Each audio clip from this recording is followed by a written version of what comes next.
afternoon. My name is Janice, and I will be your conference operator today. At this time, I would like to welcome you to the SG2 Design Forum conference call. All lines have been placed on mute to prevent any background noise. After the speaker's remarks, there will be a question and answer session. If you would like to ask a question during this time, simply press star, then the number 1 on your telephone keypad. If you would like to withdraw your question, press the pound key. Thank you. Mr. Warren, you may begin your conference. Good morning, everyone. Thank you so much for joining us today, and I apologize for the brief delay. We were waiting for a few additional attendees to join us, and I think we've got everyone on the line now. Thanks again for taking some time out and being with us today. We're really excited about our session today. I'm joined by Dr. Leslie Wainwright, as well as Dr. Randy Williams and Bonnie Kaplan from Pharos Innovations, located here in the Chicagoland area. Before we get started today, I did want to touch base on a few quick housekeeping items. Today's session is scheduled with a closed line, but we do want to encourage you to participate. We'll reserve 5 to 10 minutes at the conclusion of our session today for questions, so please, throughout the course of the session, submit those questions electronically to us, and Dr. Wainwright and Dr. Williams will handle some of those at the close of our session. Also, if you'd like to share this information with colleagues or others at your organization who aren't able to join us today, this information will be available online at our Design Forum website over the coming days.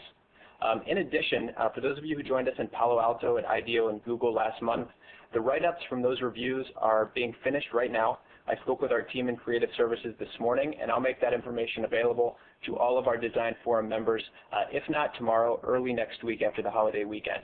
And finally, we've had the chance to connect with many of you already about our next in-person event, our trip to London this October. Dr. Manny Hernandez is working hard with our team in London, our SG2 team that is, to button up the details. If we haven't heard back from you already, we're trying to get a final head count by next week, so please RSVP at your earliest convenience.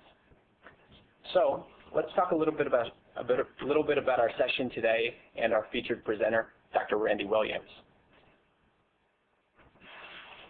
Good morning. I'm Randy Williams. I'm the CEO of Pharos Innovations, and I'm going to be talking with you all this morning about active management of chronic conditions. The topic this morning is a timely one. Many of you may be aware of a lot going on with regard to the medical home and its emerging recognition as a new model for chronic disease and care coordination.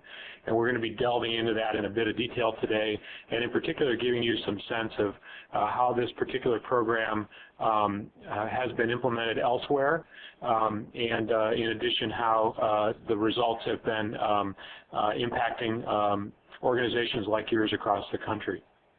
This is a brief background on me. We are fortunate to be in the same vicinity here with SG2, and I appreciate the opportunity this morning to speak with you through this opportunity. Pharos Innovations was founded in the mid-90s around the compelling problem of chronic disease. We felt that patients with chronic conditions were often falling through the cracks. They would be hospitalized, sent home for follow-up, and oftentimes wound up back in the hospital at a very frequent basis. And so in looking at that problem, we decided to develop a technology platform to help us in monitoring the condition of patients after going home. And that technology, now called WellTell Assurance, has been commercialized since 2004 through Pharos Innovations. I have the pleasure of being the CEO of Pharos and the founder. Our topic this morning, before I dive into that, our client focus to date has been on provider systems such as integrated delivery systems and hospital systems. We also work at a national level with the Veterans Administration and their organizations, and in addition with large payers and regional payers. We also are fortunate to know a number of organizations who are part of the Design Forum as either clients or participants in our NIH trial. I will mention that we're also very active in a number of Medicare demonstration projects, some of which I'll feature later in this session. Our agenda for today is to focus on chronic disease and models of virtual care. To set that off, I'd like to talk about the prevalence, costs, and trends of chronic disease in America. We'll be describing a model of virtual care that involves daily coordination of patient self-care through a technology platform and care coordination activities and functions linking patients with their providers.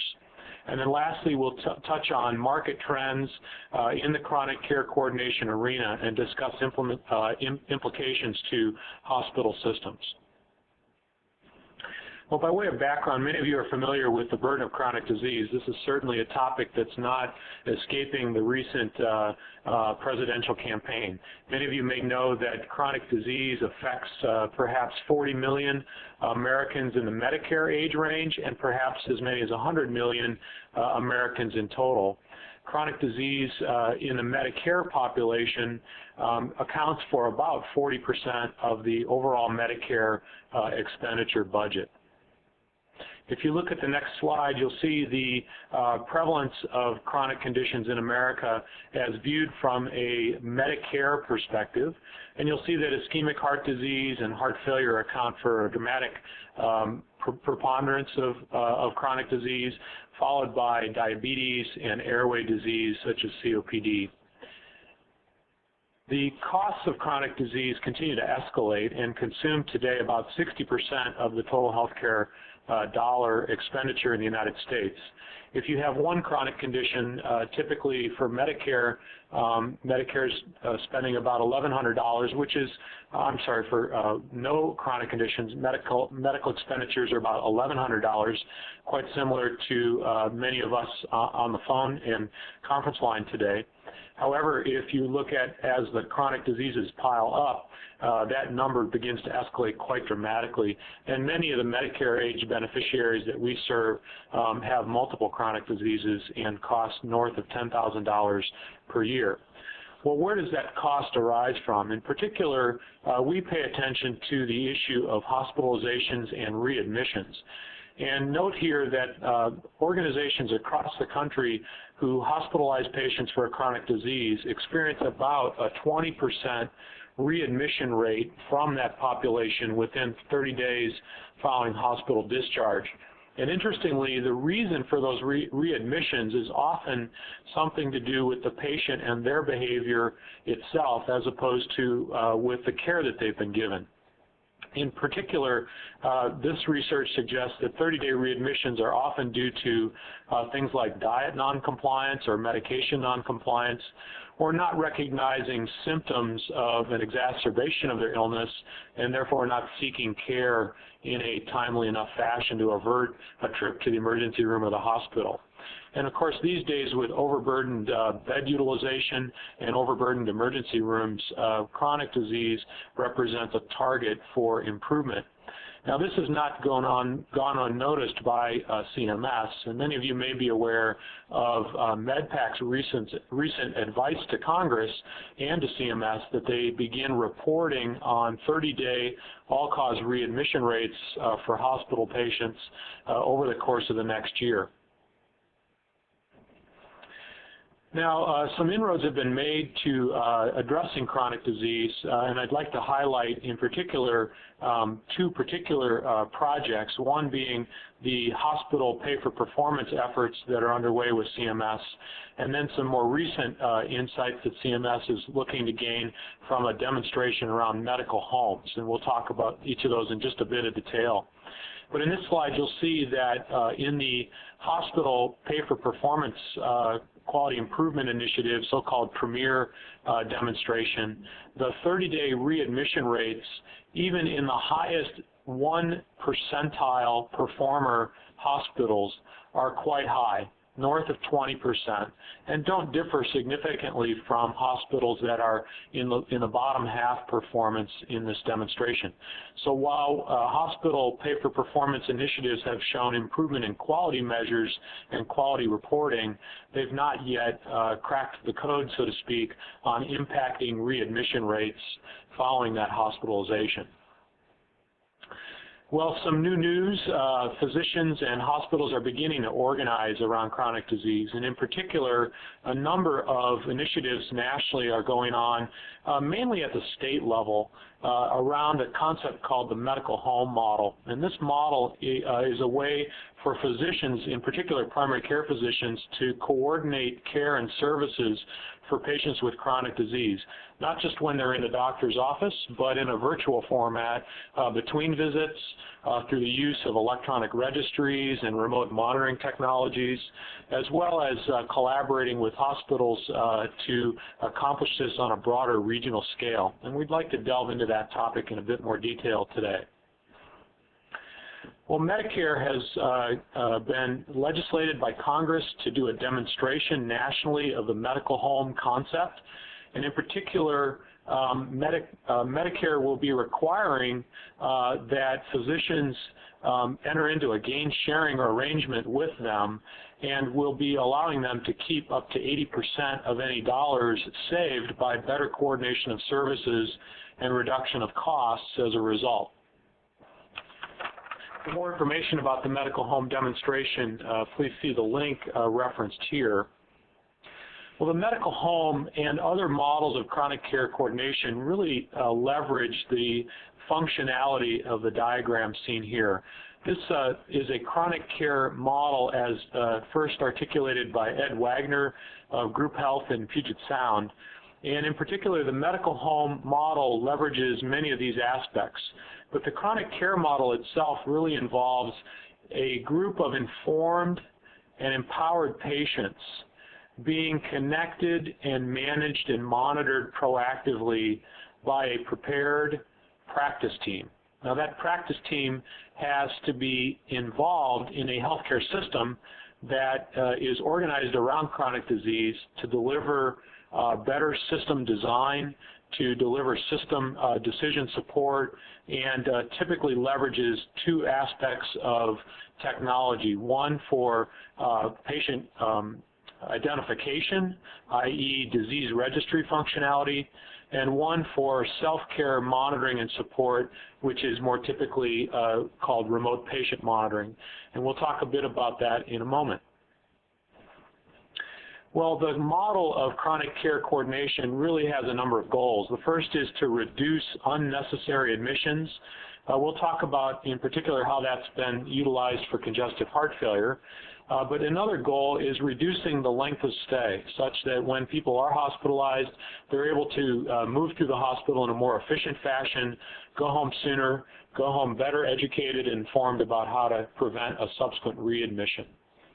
Patient satisfaction is an important aspect of these care coordination goals, as is access to services. And in particular, the medical home model places the primary care physician in a key quarterbacking role for accessing and coordinating those services. Improving collaboration is necessary to accomplish these goals, in particular collaboration not just between the patient and the physician, but also between the physicians and the hospital where this service is being delivered. In the next slide, Pharos has also been very active in improving chronic care coordination, and we've done that in particular with a technology-based approach. In our approach, we actually engage patients in a daily self-care and reinforcement interaction using interactive voice response and the internet. This allows patients to be involved in self-care by telling physicians and care managers what behaviors they've done right and what clinical status they have as a result. So, for example, we're capturing information about their weights, their symptoms, their blood sugar readings, etc., as well as whether they've taken their medicines, had side effects, had issues of comorbid depression or other challenges that have gotten in the way of their self-care routine.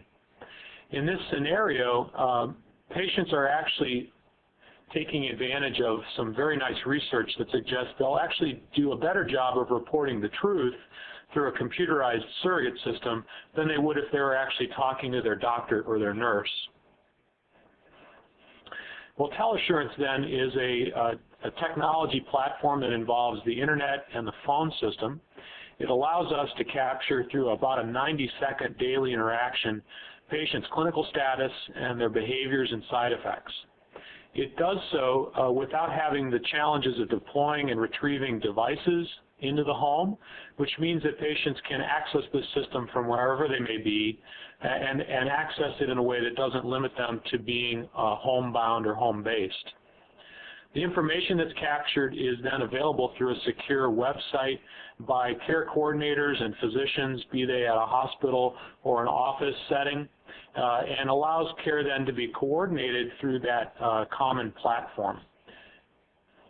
The process involves patients being signed up, typically during a hospital stay or in a doctor's office. They can also be signed up over the phone using Pharos' support staff.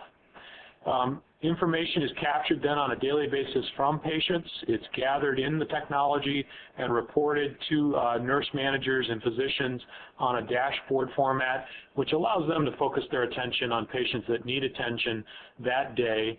They would typically then reach out to the patient and interact with them, triaging care either back to the physician's office or to the emergency room if needed.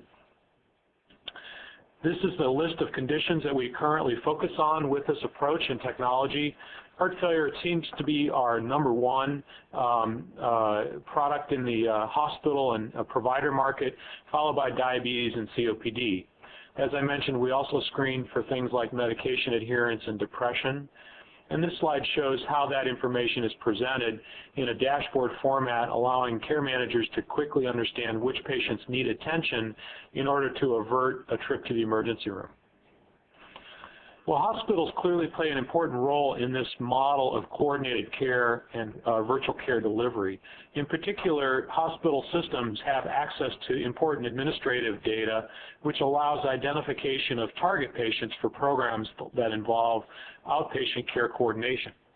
In addition, hospitals capture typically important clinical measures and quality measures and can do so in the technology platform that I've presented to you. Hospitals typically provide the support of the care manager, or the care coordinator we call them, and typically benefit financially from the program by reduction in length of stay and readmission rates. Physicians also play an important role as the quarterback of the care that's being delivered. As such, they're providing oversight to the care, exception-based interactions with the care managers, often crafted around care plans or protocols. And then they're also playing a key role in educating both patients and nursing staff as to how the program works. Care coordinators are typically nurses. They're oftentimes involved actively on the inpatient side in identifying patients for outpatient coordination of services, educating those patients and enrolling them. They typically will establish the linkage between the referring physician and the patient and the program and maintain that important glue in keeping that relationship moving smoothly.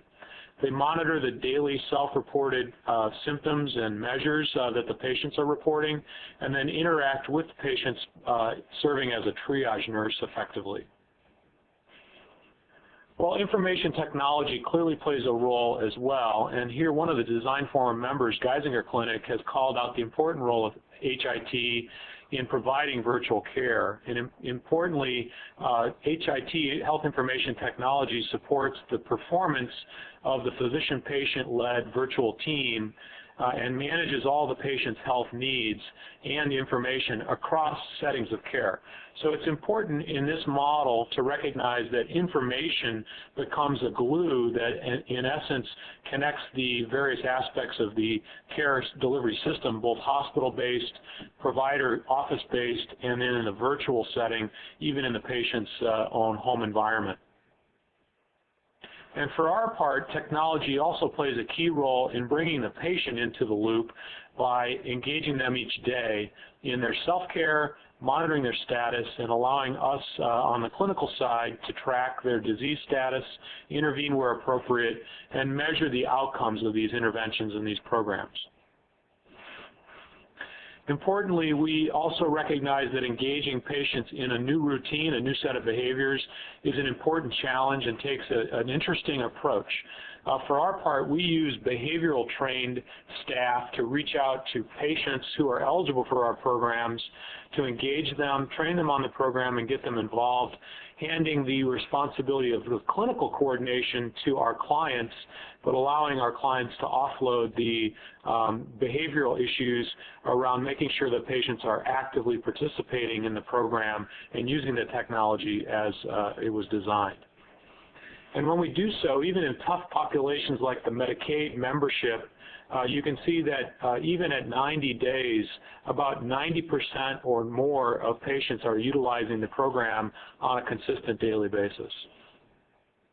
I would like to turn our attention to how this model actually is working in the real world, and to do so I'd like to call your attention to two projects, the first being a national Medicare-sponsored demonstration project, which is called the Physician Group Practice Demo, or PGP Demo. And here I'm happy to report that Pharos is partnering with 3 of the 10 organizations nationally. These are organizations that typically you would recognize, a number of whom are involved in the design forum as members as well. These organizations are managing north of 40,000 Medicare beneficiaries, and I'd like to show you some of the results of intervening and coordinating services between hospitalizations. This is the impact of hospitalization rates for the populations that are being served by this virtual care model using the WellTell Assurance platform. And here you'll see on the left-hand side of the graph a run chart showing hospitalizations from the heart failure population. And notice that the run rate was about 220 admissions from that population per month. Notice here in the hatched line, as the program begins to enroll members into the program, you see a drop-off in hospitalization rates, which stays nice and flat over time as membership is involved in the program. And about a 50 patient per month averted hospitalization rate is what we're seeing as a result of the enrollment in this program. And importantly, the length of stay also drops here from 5.25 days to 4.7 days, so that when people are hospitalized, they're identified sooner, can be triaged into the hospital quicker and less sick, and be able to move through the hospitalization faster. This slide shows the averted admission rate from our Medicare demonstration sites, and there's a very tight correlation between the number of people enrolled in the program and the number of hospitalizations for any cause that are averted, approximating 1 admission per enrollee per year.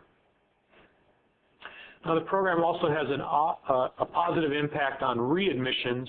This is a slide showing readmissions for any cause following an index admission for heart failure.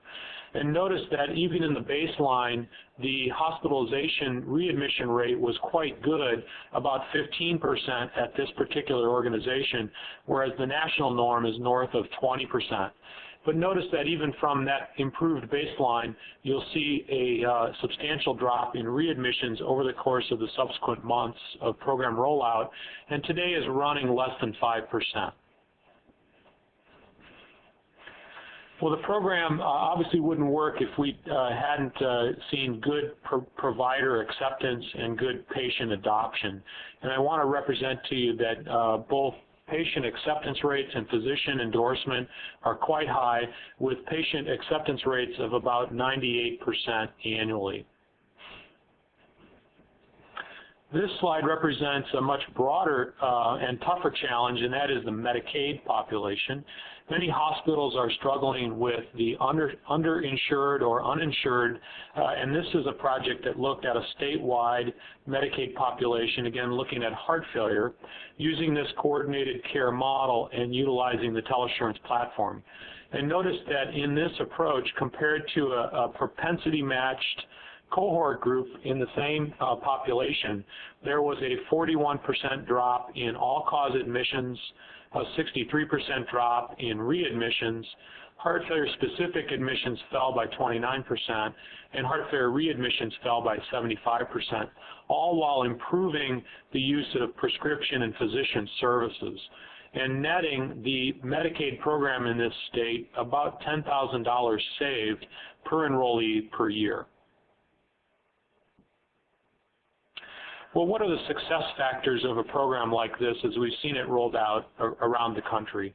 Particularly important is organizational commitment to excellence. And I'd have to say that we've had the privilege of working with organizations like who are participating on the call today, who share a common vision for the future of healthcare, that we have a substantial room for improvement, that it needs to be community-based and have a focus on our full populations, not just those folks who are in our beds at any given point in time.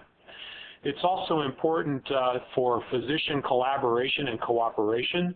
Interestingly, this is not necessarily driven by financial interests and concerns. We've been quite pleased to say almost uniformly that physicians get involved in programs like this and endorse them to their patients because they see it as a way of improving the quality of care that they're delivering and be able to do their job in a more coordinated and data-driven fashion.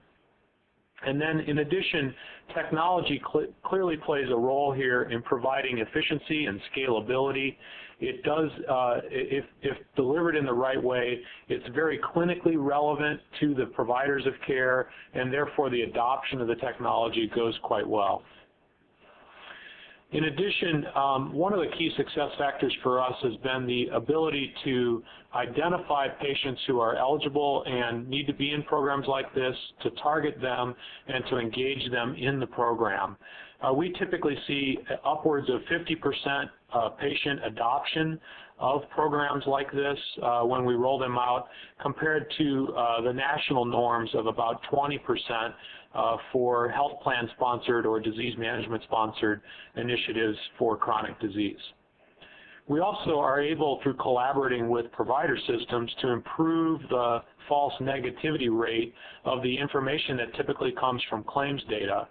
And what that means is that we're able to use disease registry functionality and electronic health record functionality to actually hone in on those folks who would clinically benefit from programs like this. And then lastly, being able to impact clinical events as opposed to just educating patients about behavior. Being able to actually intervene and reduce clinical events has been a key success factor to our improvement results. Well, in spite of those common success factors, there remain a number of challenges that I think are worth owning up to. In particular, I would say that in our years of experience, changing patient behavior has become pretty easy. It's not necessarily that easy. There's a lot of secret sauce in that, but compared to changing provider behavior, changing patient behavior seems to be relatively easy. Changing dependence on people processes where technology can be an effective substitute is also an ongoing challenge. And certainly as people become more and more comfortable that technology can replace the rote functions of human beings and allow humans to be more focused on the executive level needs for decision making and exception-based care delivery, I think is an emerging trend. There's also a challenge with competing efforts underway with payers. And in particular, many of our Medicare demonstration projects have been quite successful, but are bumping up against background noise, if you will, from initiatives with payer systems as well in their markets. From a patient perspective, I think that opportunity to collaboratively deliver coordinated care actually happens best when it's in the provider system as opposed to the payer system. I think physicians would clearly agree with me, as would I suspect most hospital executives and even patients. And from a patient perspective, what we find is that there's confusion generated when programs are offered by payers. From a provider perspective, there's clearly confusion because there are multiple payers involved in their practice. So from our perspective, the best focus, if you will, or the best locus, if you will, for where this coordination of service can be delivered and organized is actually around community-based provider systems and resources. So we like to think of this as an opportunity for hospitals to actually step up and play a key function as an aggregator of physicians and patients, as well as the technology resources that are needed for delivering this type of care, and to take ownership over that community-based coordination of care services.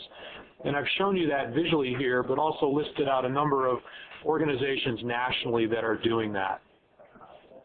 Well, why would they want to do that? I think that there's a unique opportunity and a unique time window. I'm going to talk to you about the opportunity, and then I'm going to wrap up with a comment about the time window. If you look here on the left, this is data that's been shared with us by Premier on their hospital systems and their effectiveness in managing the length of stay, readmission rate, and costs of care for heart failure patients. And notice on the left, whether it be for Medicare, for Medicaid, or for dual eligible Medicare, Medicaid patients, most of the Premier hospitals are only modestly addressing the opportunity for financial and quality improvement for heart failure. Compare that on the right to the top decile performers within the Premier hospital network, and notice that there's a dramatic improvement in length of stay, a dramatic improvement in cost of care, and a dramatic improvement in 30-day readmission rates by those top decile performers. So clearly an opportunity exists to move from, if you will, the current state to a best performer state and show financial improvement as well as quality improvement at the hospital level. Well, what about the window of opportunity? CMS is actually very active on a number of fronts in beginning to address chronic disease, and they're looking to provider systems to step up and teach them how to do that. They've experimented over the last several years with payer-based models and disease management company-based models, and they've decided to terminate those demonstrations because of a lack of effectiveness. They're looking instead to the early signs from the pay-for-performance efforts with hospitals and with provider systems to the next generation of performance improvement opportunity by helping provider systems organize around chronic disease. They've done so in a number of ways, in particular with special needs health plans, which are mandated to have to provide care coordination services for chronic disease, and also through some state Medicaid waivers, one of which we took advantage of in that Medicaid demonstration I showed you. Importantly for hospital systems, there are two Medicare demonstrations that are targeted specifically to you. One is a so-called Section 646 demo. Many of you may have already applied for this. If not, I'd encourage you to take a look at it because it allows you to structure financially the incentives across your systems of care, including hospital, home-based care, and community and physician-based care. And then also the medical home demonstration, which is slated to kick off after the first of the year, will allow coordination of Part A and Part B services around the physician delivery of coordination as well. So I'm going to wrap up there, and I have one question for all of you to be thinking about as you're putting your questions to Leslie and me, and that is, what strategies are your organizations employing or thinking about employing in terms of how your systems may be organized to address chronic disease? And with that, I want to thank you for your time and attention and hand the forum back to Leslie. And as you guys are thinking about some additional questions that you might have, I did want to take a minute to go back and do a proper introduction for Dr. Williams. Didn't have the chance to do that based on a technical glitch on my end. In addition to being the CEO and founder of Pharos, he's a graduate of the Johns Hopkins School of Medicine, where he did his subspecialty cardiology training in heart failure and cardiac transplantation. He worked here at Evanston Northwestern Healthcare and was an instrumental part in building their highly successful CHF program. He's a member of the American College of Cardiology, and he's also been published extensively on the topic of chronic disease and CHF outcomes. So please submit additional questions that you do have now, and I know we've received a few throughout the course of the presentation, so Leslie, I want to turn it over to you to run through some of the questions from our forum. Great, and I'll kick it off with one, and then Peter, I know that you have one that Mike just jotted down for me, but I actually might have Mike read that because I have a hard time reading his handwriting. But let me start. One of the questions that I had focused on that 50 to 90% success rates that you had mentioned being one of those key success factors versus the 20 to 30% that you see with traditional disease management programs. What accounts for such a vast difference between old world, new world in some of that compliance and overall success? Yeah, we do see a doubling or tripling of the patient acceptance rate or engagement rate in the program, and I think that it's a multifactorial kind of issue. One, we take advantage of the fact that we're working typically with provider systems, so we actually have the endorsement of our program by the patient's physician or caregivers. That's crucial. Number two, we have clinical insight from the caregiver about who are the right populations that are eligible for the program. So we're not trying to go out and engage a patient who, we think has, for example, diabetes, but lo and behold, they really just have insulin resistance or something like that. And then the last factor is how we actually do the engagement. We use a group of folks who are trained typically from the human services perspective as opposed to the clinical perspective. Okay. And there's some important differences there. When you talk to a patient about a program, they're interested in what it does for them clinically, but they're more interested in why do I need to do this and what value is it going to create for me. So it's just a slightly different approach. And so human services, I know you'd mentioned RNs, but also MSWs from a social work perspective, or what are some of those talent pools as this continues to grow, knowing there's obviously a nursing shortage? Have you thought around the different types of skill levels that can provide that human services dimension to kick it off in a positive way? So in terms of engaging patients into the program, we actually employ a group of folks who are typically either trained as masters in public health or masters in social work. Those folks take a kind of a behavioral training approach to the problem. Okay. We also would argue that the technology itself helps the nursing shortage challenges by allowing the nurses who are actually reacting to the clinical variances to do so with all that information already gathered and already trended and presented to them, and only need to look at and react to the patients that need attention by them that day. In other words, exception-based. Okay.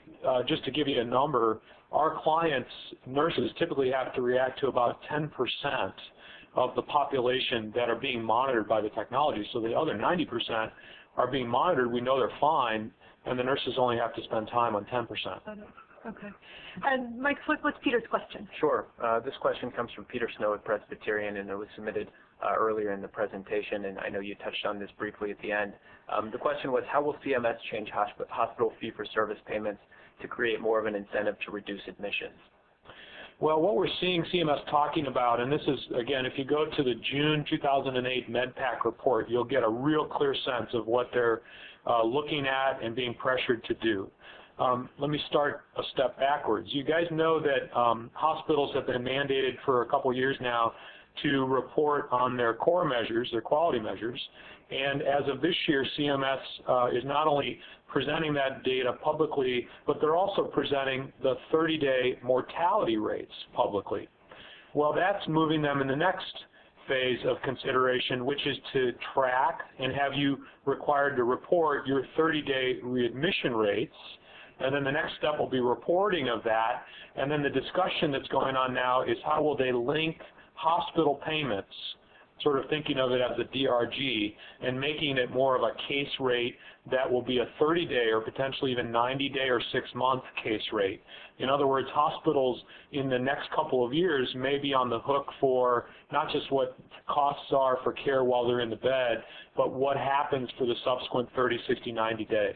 And that, I think, will set the stage for coordination and collaboration with physicians, because obviously hospitals will be reliant on and aligned then with physicians to help prevent readmissions. I think as Mike had done the introduction, he had mentioned that we had been out at Google Health in Palo Alto in the first week of July, and they're obviously working on an open source platform for aggregation of patient information. How does a platform and the evolution of that fit with a platform like this? Does that enable dissemination in a broader way? Is there potential conflict, or how do those universes coalesce? Well, the whole platform discussion is a great one. I'm glad you guys had that already with Google, since they're the gurus. But from what I understand, and I'm obviously no expert on Google, but my sense from what I've heard, and I try to stay up on this, is that Google's looking to be a repository. Health Vault with Microsoft is also looking to be similarly a repository.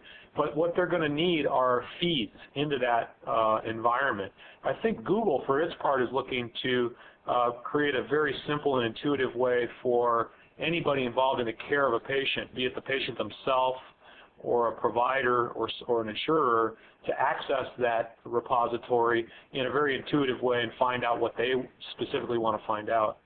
I view what we capture being very clinically relevant, and extends, if you will, what an EMR is doing in the hospital, not a PHR, which is what Google's trying to do, but an EMR, and extends it beyond the four walls of the hospital into a virtual coordinated care environment.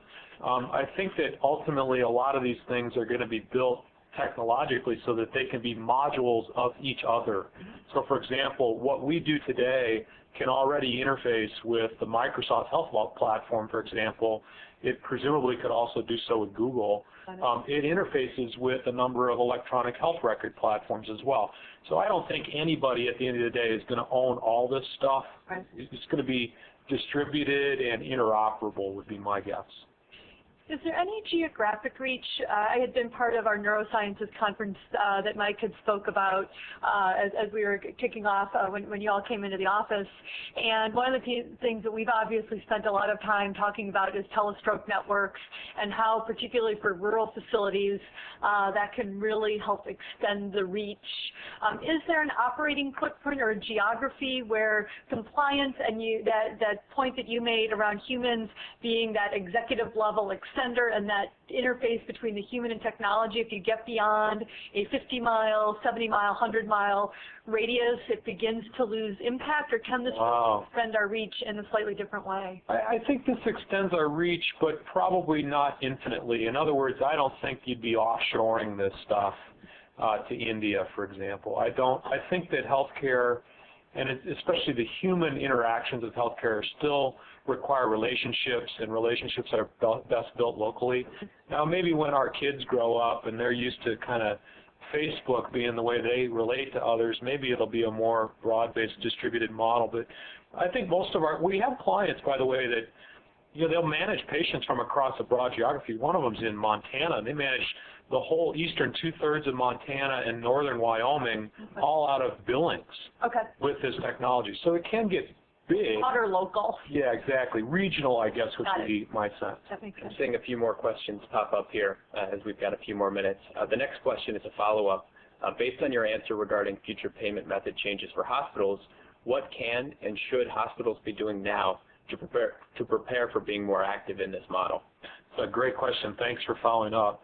I do think that hospitals need to start by paying attention at the executive level to how they're performing on 30-day readmission rates.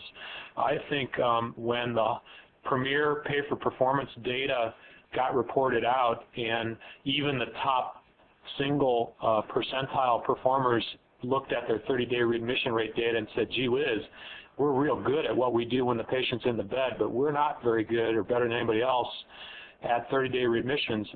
That brought something to a high level of attention.